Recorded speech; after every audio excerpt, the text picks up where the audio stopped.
Неге бұл өтінішті оқымадыңыз, паша? Өткізіп жібердім. Неге? Мәртебелім.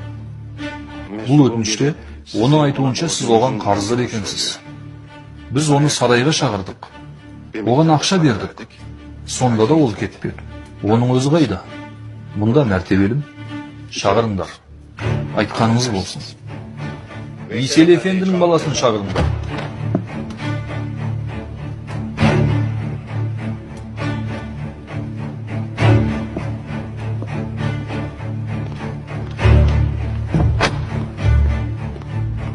Сені тыңдап тұрмын, мырза. Не мәселемен келдің? Мәртебелім. Сіз маған қарыздасыз, мәртебелім. Қалайша мен сізге қарыздадым?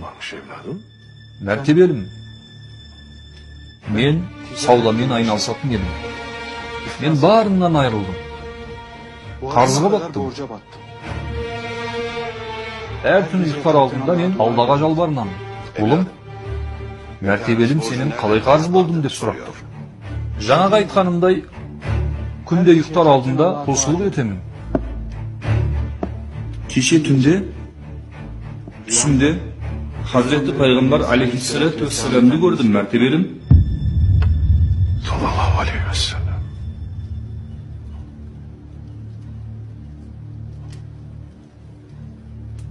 Olmadan Hamid'e barып ayt. Кеше түнде күнделікті оқитын зікірі мен салауаттарын айтуын ұмытты. Барып қалағанымды сұра деп айтты маған.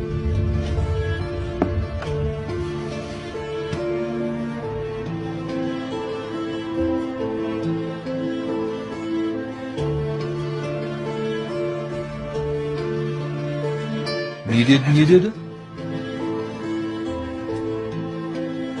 Біздің Хамид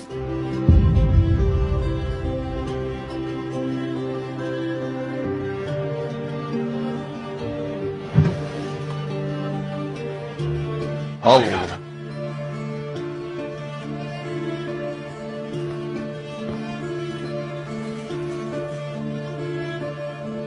оның айтқандарын тағы бір қайталап айта аласыз ба? Біздің Хамид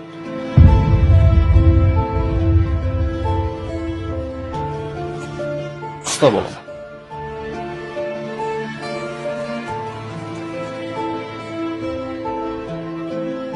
Тағы да бір рет айтшы, не айтты? Мен пайғамбарымызды түсімде көрген кезде, біздің Хамид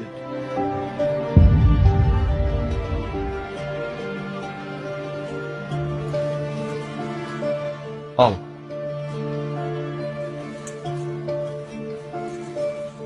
Тағы бір рет айтшы, ұлым. Біздің Хамид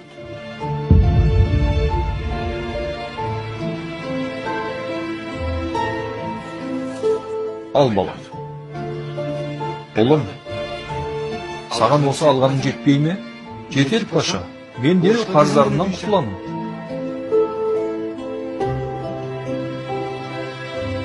Саулығыңды тілеймін.